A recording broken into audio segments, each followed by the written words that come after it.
He was facing a traffic ticket, but one set of photos completely changed the judge's mind. Hi, sir.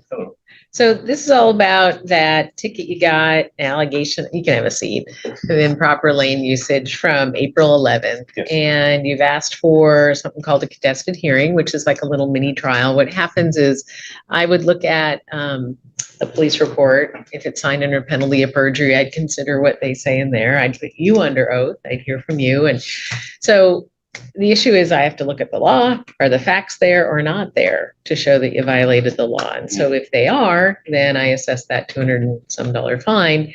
If they're not, then it's found not committed and you don't know anything.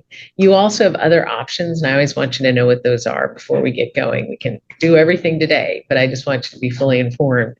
So you have a great looking driving record. That allows me to do something, grant a deferral, which would allow me to dismiss this actually in 6 months. If you didn't have any other tickets over 6 months, it's a $150 fee paid. And if you need time to pay that, we certainly do that.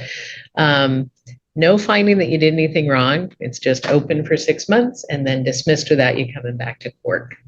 That's one option. Sometimes people ask for contested hearings when what they really mean, and you may not mean this, but maybe you do. I always just like to preface it that way, is that actually, yeah, I did it, but can you just reduce that fine? That would then stay on your record, but 99.9% of the time I can reduce fines.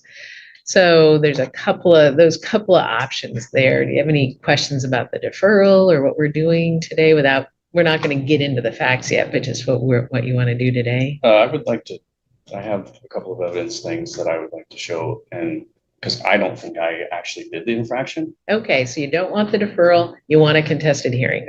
All right, let me go look and see, unless we've got the city prosecutor here. Let's see if it's already been provided. Should have been filed with the court, Your Honor, and I also emailed it to Mr. Wright this morning. Oh, great. Okay. Did you get something from the city of Lacey today? Yeah. Okay, good. And what I've got here is entitled, it's got 1, 2, 3, 4, 5, 6 pages. It's called first one has just so I know that we're both looking at the same thing. Why is it taking a while? It's a photograph, and then called an, God, this is slow, supplemental police traffic collision report. And that's a couple, 3 pages. And then I have 2 pages of narrative written by, okay, this is Officer Sandhu. And let's see what else I got.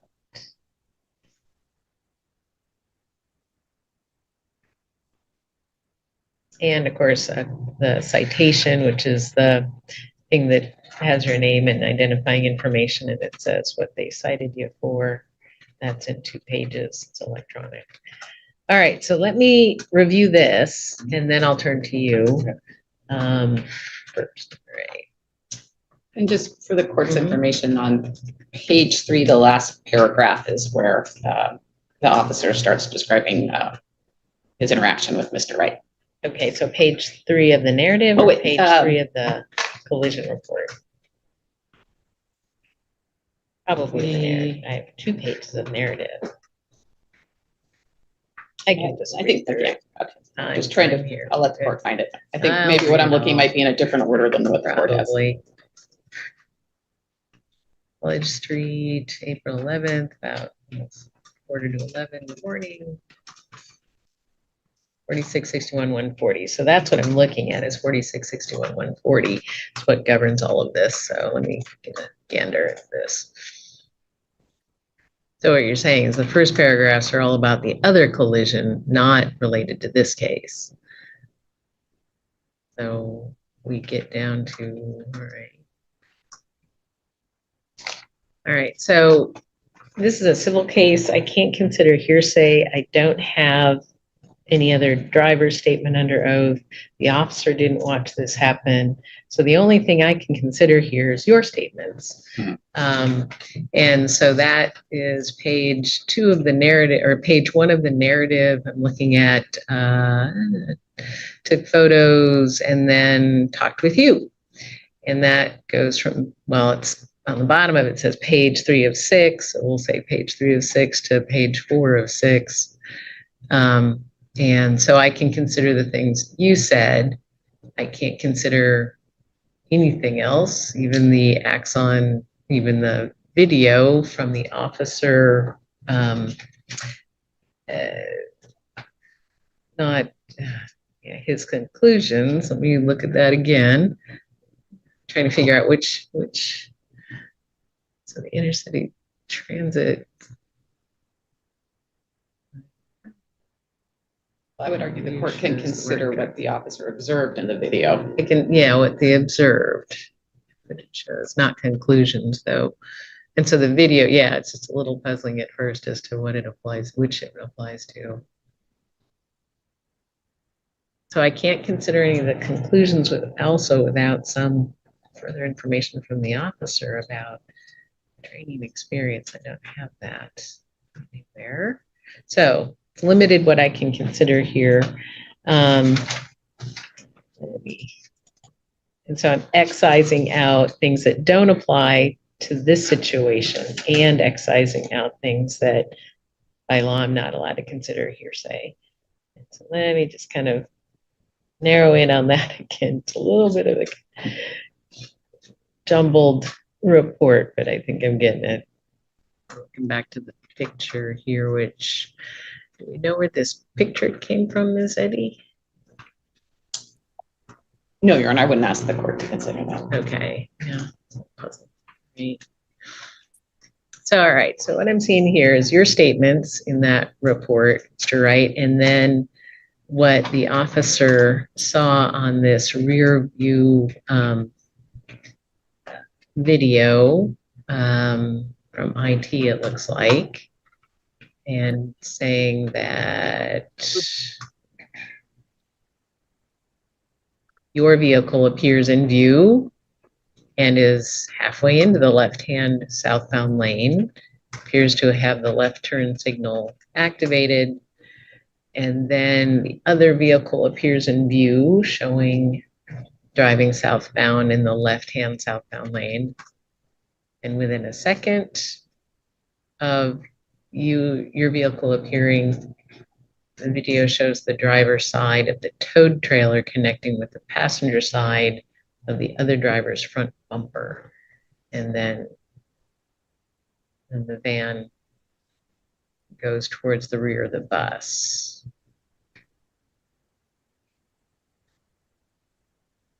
Okay. All right, so let me put you under oath, Mr. Wright, and have you stand up with me and raise your right hand. Swear to tell the truth, the whole truth, and nothing but the truth. All right, why don't you have a seat and tell me your side of this. So heading southbound on College Street, I saw an accident on Lacey Boulevard.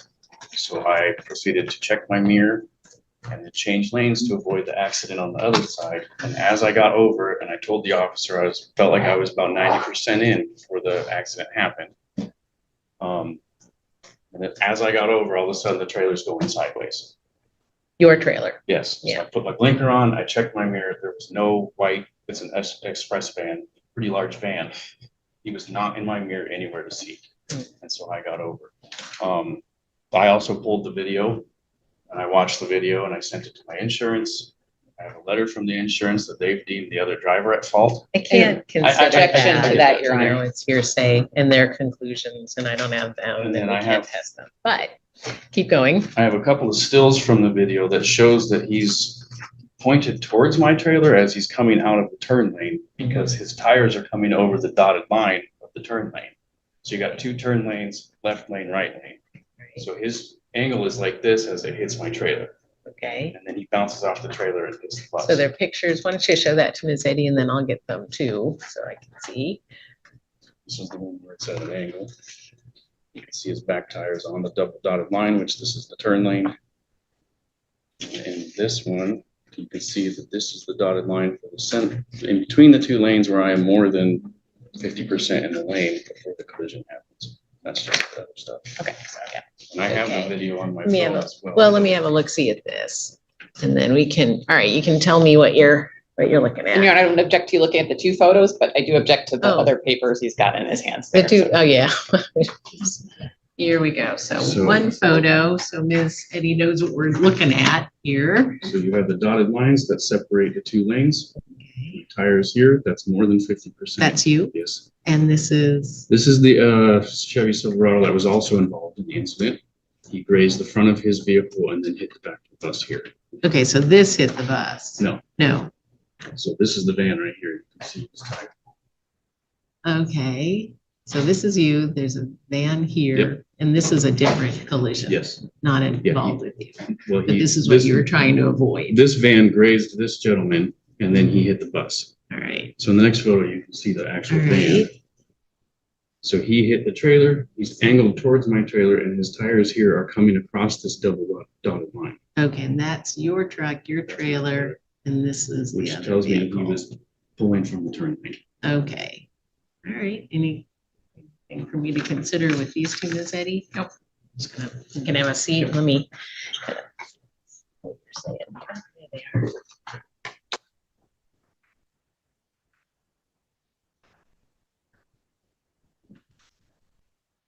So you're saying, if I remember right, then you were, as you said earlier, 90% into your lane. Mhm.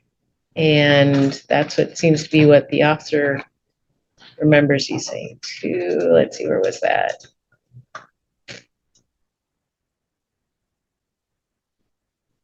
Okay, so you're saying that you were about 90% finished with your change of lane. Yep. When your trailer starts moving. Yeah. And you determined that it was because you were hit rather than you hit. All right. Anything else?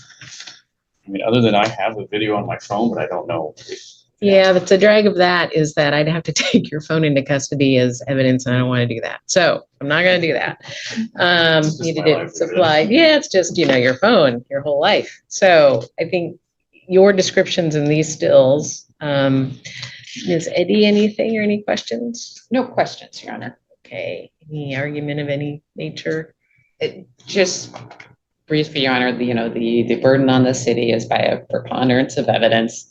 And the RCW 4661-140 says clearly a vehicle shall be driven as nearly as practical entirely within a single lane and shall not be moved until the driver has first ascertained that such movement can be made with safety. And I think it's apparent from the affidavit that that was not the case. And that I believe the officer says the footage shows that the bus footage shows that Craig was driving along Wright's trailer moments before the impact occurred. And so I'd submit to the court that it was not a safe lane change because the other car was clearly in that lane. I understand the defendant said he checked his mirrors and said he couldn't see it, but all cars have blind spots, and it seemed like this might be the case in this case. So I'd ask the court to find the infraction committed. Anything else for me to consider, or your point of view? I guess I don't understand how you can determine it's an improper lane use. Yes, an accident occurred, but if I'm all the way in the lane, I can't see him because he's coming from a different lane. He wasn't in the lane next to me. There's no blind spots down the side when you're pulling that trailer. The blind spot is behind you. So I drive that thing every day for the last 5 years and I've never had an incident like this. So yeah, I very clearly checked and put my blinker on and felt it was safe to merge over. And then I feel like he was coming out of the turn lane and that's why I couldn't see him because he wasn't next to me. He was a lane over. Well, and that's exactly it. I find that you didn't commit a violation of 4661-140. It says that exactly that. We all have to drive nearly as practicable entirely within a single lane and don't move from that lane until you first ascertain that such movement can be made with safety. So the officer's report, your statements here all coincide that say you were pretty much in that lane, almost finished with that. There was a collision I'm not making a fault determination. Insurance and everybody else does that. I'm just saying, is there evidence sufficient to say that you violated the statute? And I don't find that, given what you've told me, that the officer was able to divine after the fact and the photos. So that's it. So you don't owe a fine. We'll tell you, well, you didn't commit this violation, and that's it for today. Appreciate it. Thanks so long.